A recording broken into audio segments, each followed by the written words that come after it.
And as he grew, he'd say, I'm gonna be like you, Dad. You know I'm gonna be like you. And the cat's in the cradle. What's going on, guys? It's the Bossman here, and we are on episode, man, we're getting up there. I don't know. We're just kind of plugging away now at this point. Yeah, we're done keeping track of episodes. We're just, what's next? Yeah, That's what's where next? we're at right now. Listen, we're going to get into something pretty exciting here, and I know that you don't know much about it.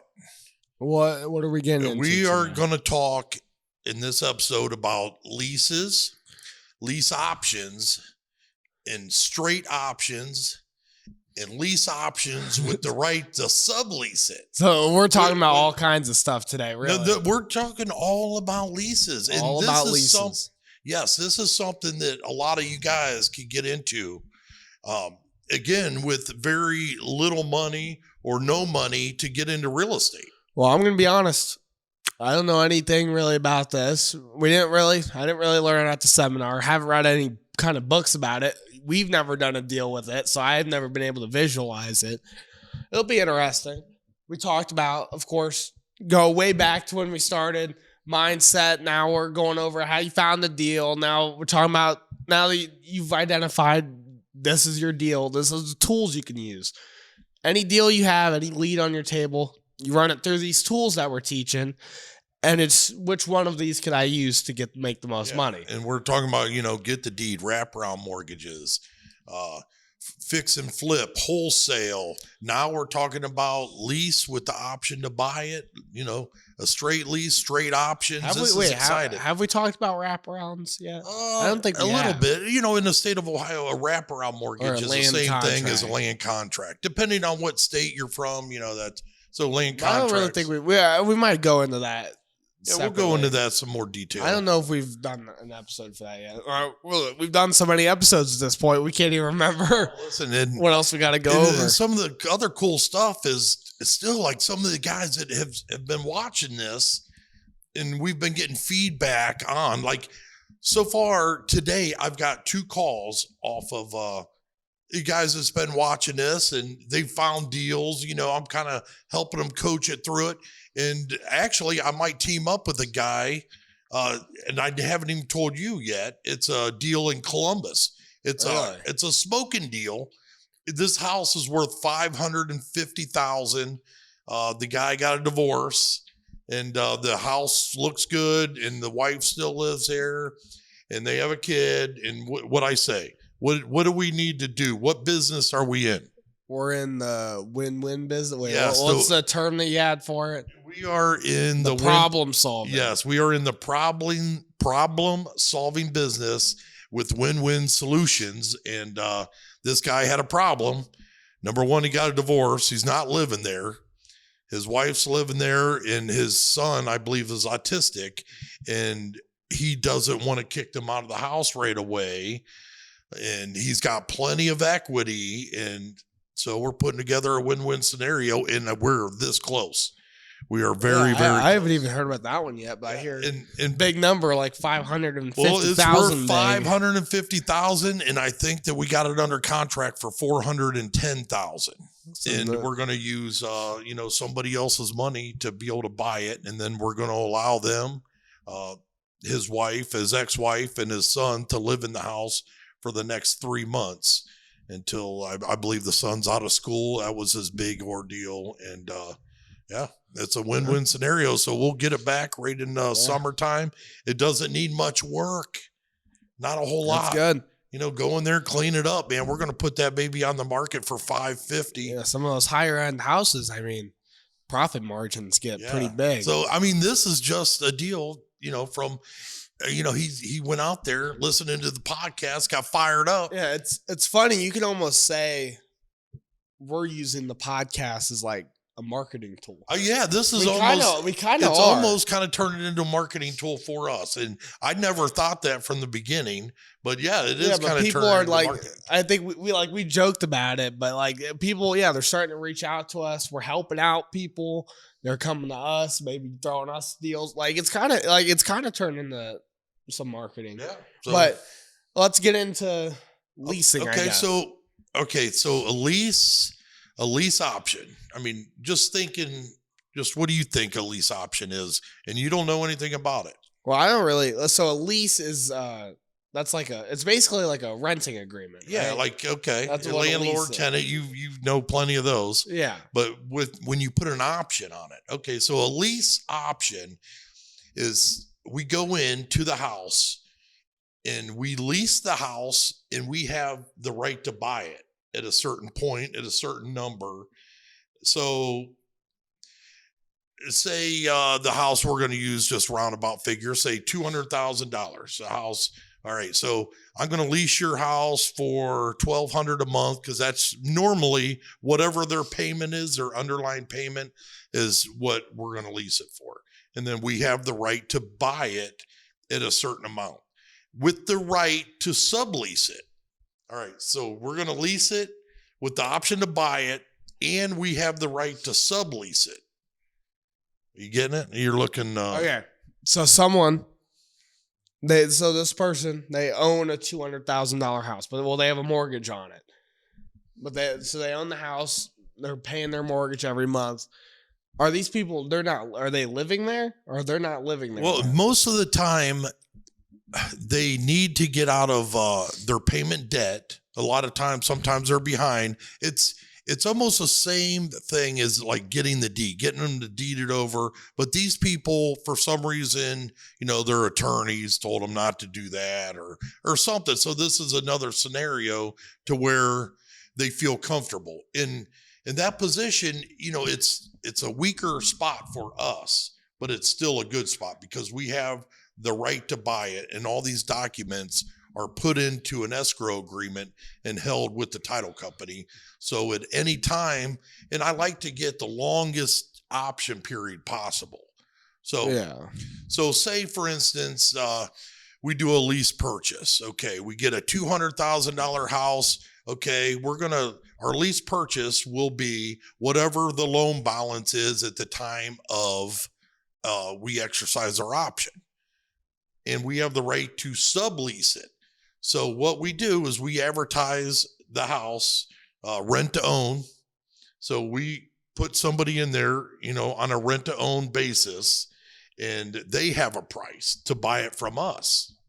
And so you can make money in a couple different ways here. So you make money. Wait. So it's kind of like the land contract where we're the middleman. Yes, you are the middleman. So we're leasing it from this part from who owns the house with the opportunity to buy it. Correct. And you want that time period, that option period, to be a long time period. Well, yeah, you want it to go out as long as possible. As you could get it. But then we're not leasing it for us to live in it, which is what a lot of people would do. We're going to lease it so we could lease it. Correct. So we have the right to sublease it in our agreement. And so we got to make sure that it's known that when you come to the agreement with the guy, is that you're able to sublease it. That's got to make sure that's it. Yeah. All of that stuff is totally upfront with him. I tell him, hey, we're going to lease this place, and we have the right to sublease it, which means we're going to put a tenant / buyer in the place. Well, what's the cost of us coming in there? Usually on these deals, they're current on their payments. Okay. You don't want to go into a lease option unless it's a unique deal to where the house needs work. So you want to get a lease option that doesn't need much of anything. Maybe a good clean in, maybe a couple rooms painted, but very, very little.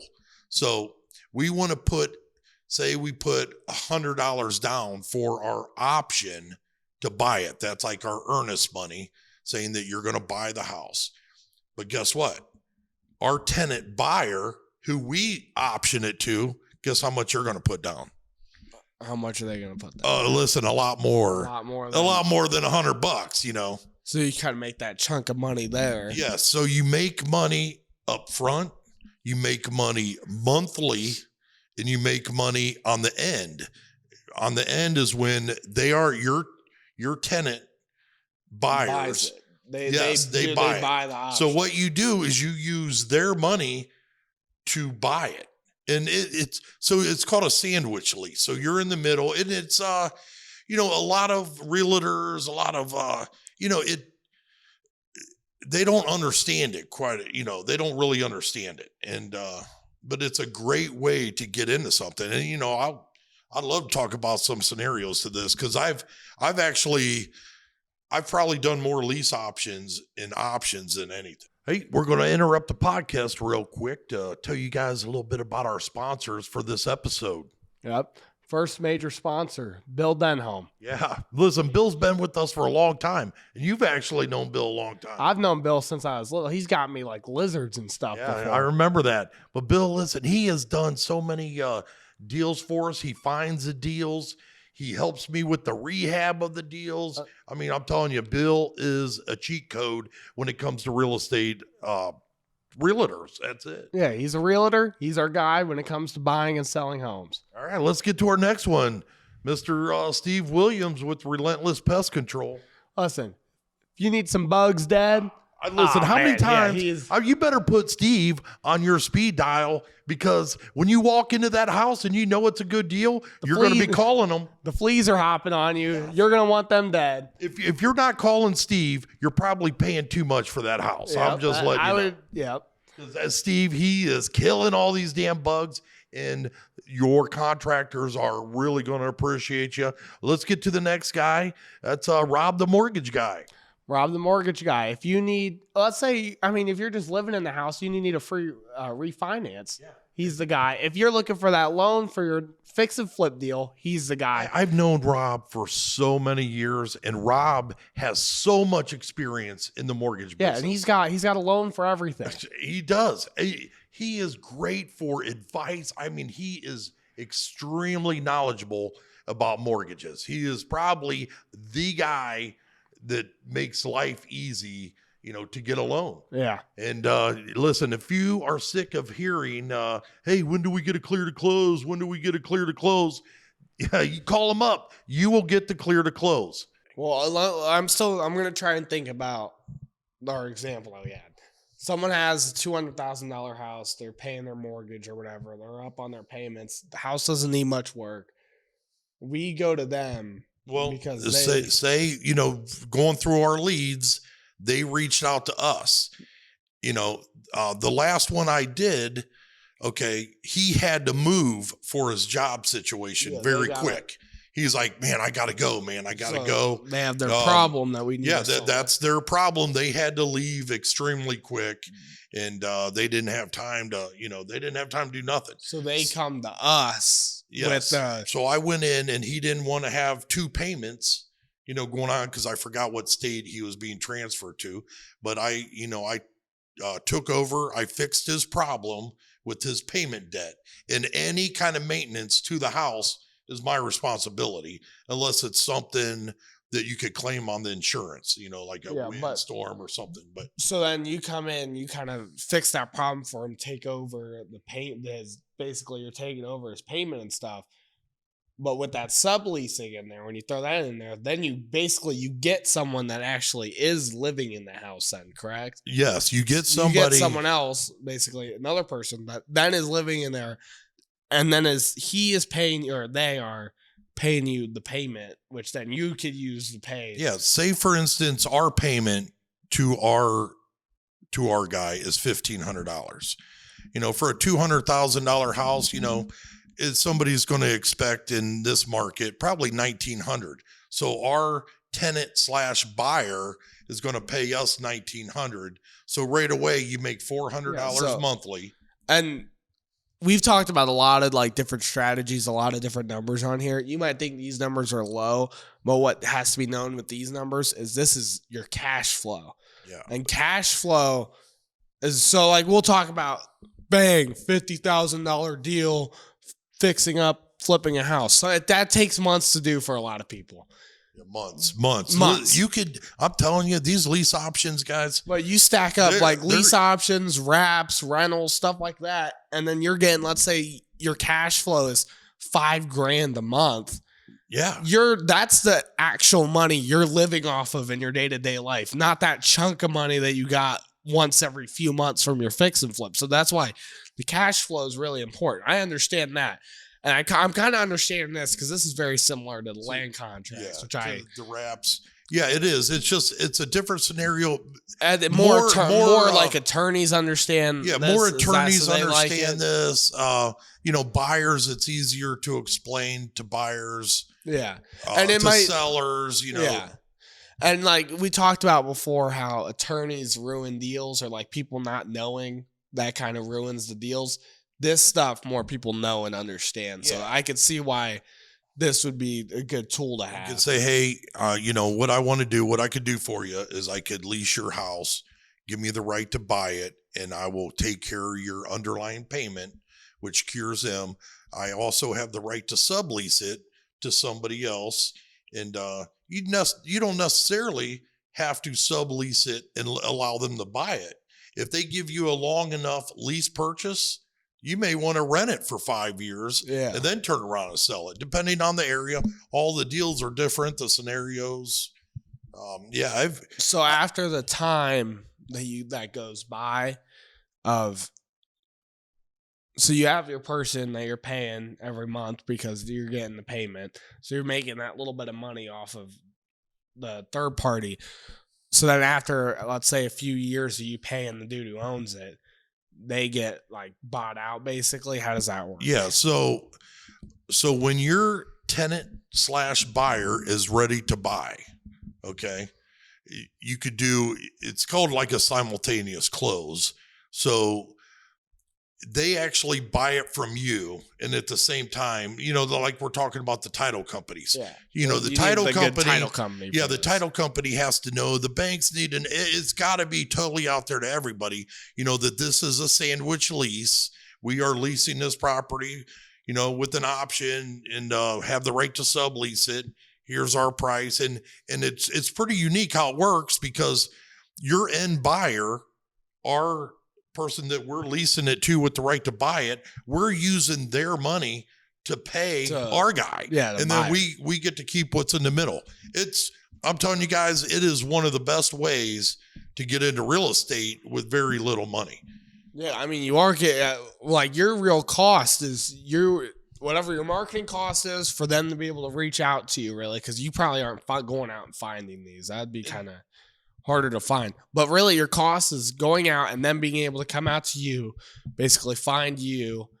So your marketing costs, and then your money that you're going to basically put down. And this is an excellent way. If you think you want to get into real estate and you think that, hey, I want to be a landlord, okay, so I'm telling you guys, this is the best way, because you could rent a property from them with the option to buy it, and you don't, in like 3 years down the road, if you could say, man, this landlord business sucks, man. Oh my gosh, I am not getting called up no more at 3:00 in the morning because of a damn light bulb or whatever. Yeah. You get those calls, and you could say, hey guys, I don't want to exercise my option to buy it. And you're out. Well, I think that's one of the because you're able just to have get an out option of it. to buy it. Yeah. You just, you don't have to buy it. You have an option to buy it. I think, the other thing is when you're subleasing it with the option to buy it, and you kind of do that sandwich closes, your responsibility as a landlord, wouldn't that go down a lot? Because they're basically treating it as if it's their house. Yes. Because it's their house. They're going to have that option to buy it. Yeah. So you tell them when you do the agreement, say, you guys have a homeowner's mentality. You don't want no renter's mentality when you're doing an option to buy, a rent to own, which you call it. You want to let them know, hey, don't call me when a light bulb goes out. You could actually take your own furnace filter out and put a new one in. You could do these things because this is what homeowners do. And guess what? You put down $5,000 stating that you want to buy this, and that goes right towards their purchase price. Yeah. So this is, man, there's so many benefits of this. Okay, now that you could structure their payments, say say if somebody wants to own a house, but they don't have a down payment, but they have good credit, they have a good job, but they have no down payment. So you could structure it to where they're paying $2,000 a month for rent, and you could say, okay, I'll take $300 of that each month, and it will go towards your down payment, and we'll cap it at, say, $10,000. And so you will have a $10,000 down payment when you go to buy this place, and it makes it a lot easier. They have a payment history with the bank. I mean, there's all kinds of good. So essentially with this is you have your person with the problem. You go to them. They're leasing the house out to you. The only cost of you is your marketing and then the money that you're going to put down. And then you make money when you get another person, because the person you're subleasing it to with the right to buy it, they give you a down payment? Correct? Oh, yeah. You get a down payment from them. That's their option deposit.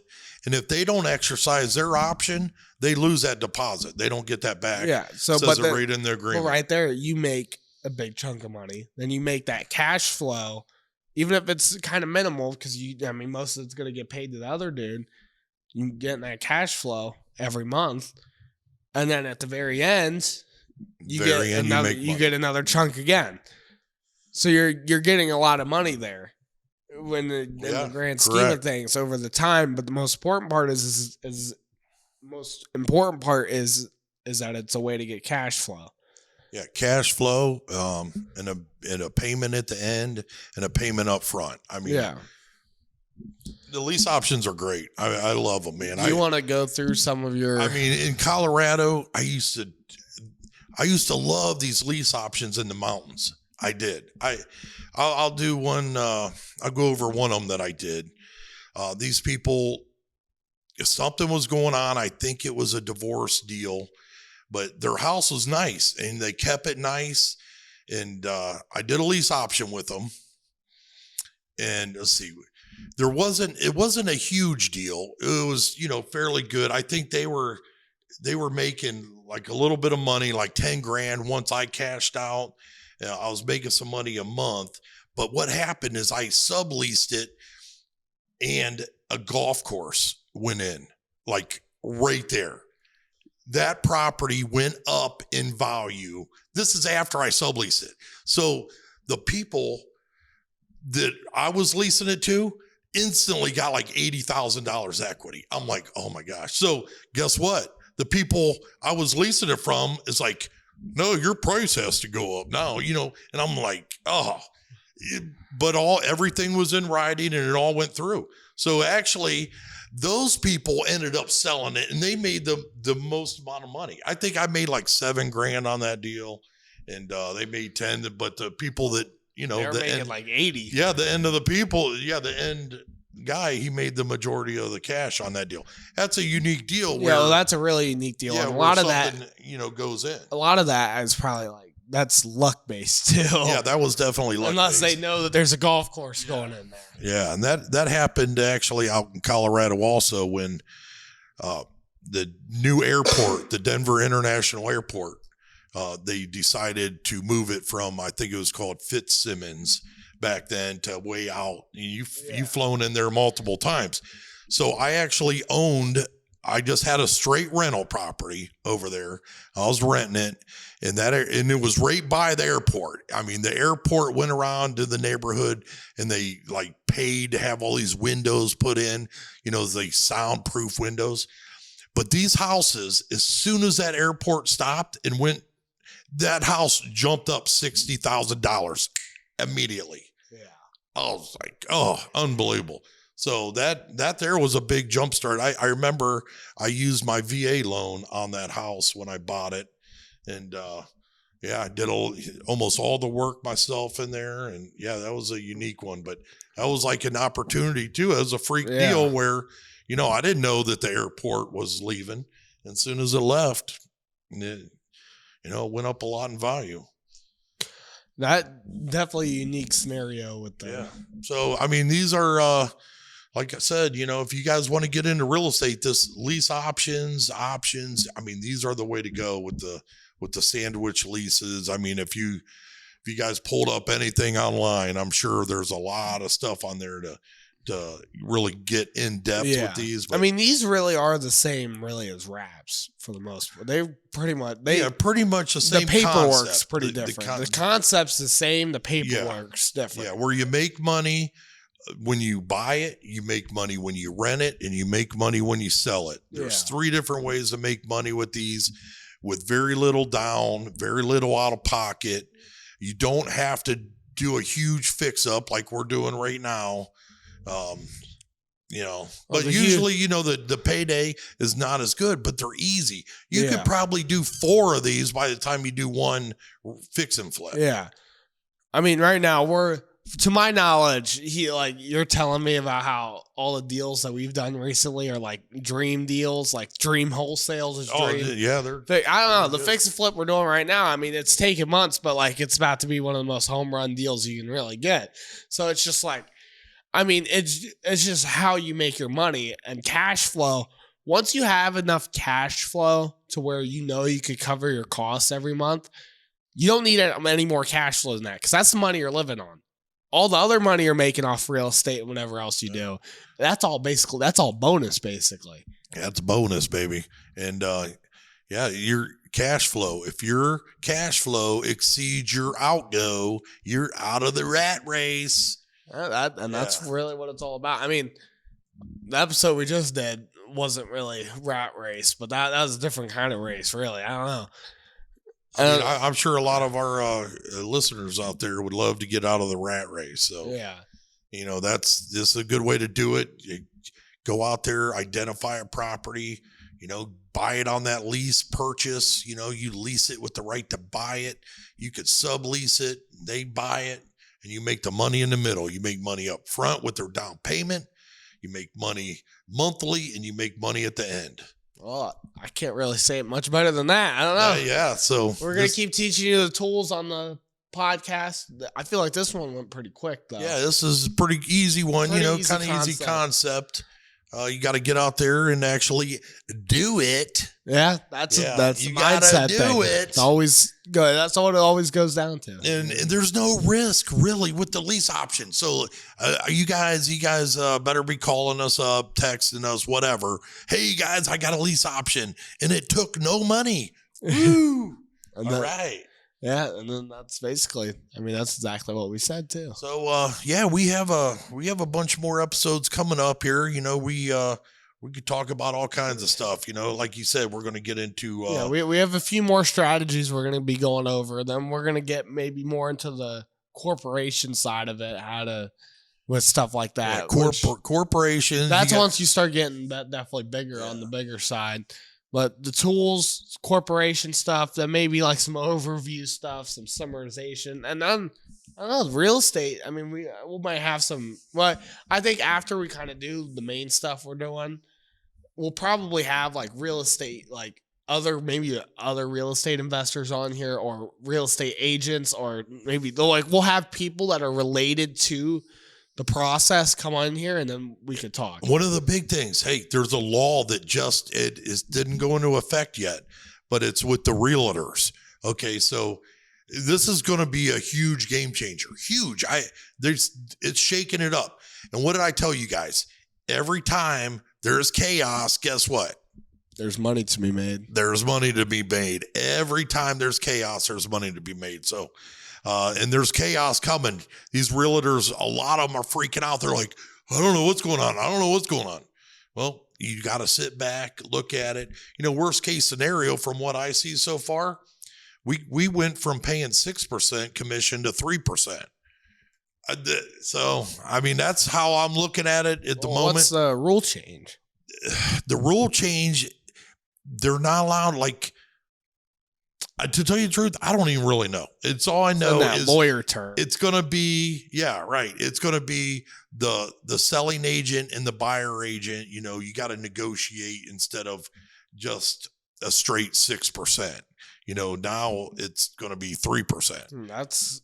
That'll be interesting. Yeah. And then that's negotiable. So, All right, well, It sounds like they're trying to get away kind of with realtors altogether and Yeah. making it all go online. well, That's kind of what I'm guessing. Like, that's you know, kind the of future. stuff like Zillow and stuff has been. Yeah, doing. correct. So, yeah, we're going to be signing off here with another episode of the Bossman Prophecies that JJ Boys does real estate. See ya.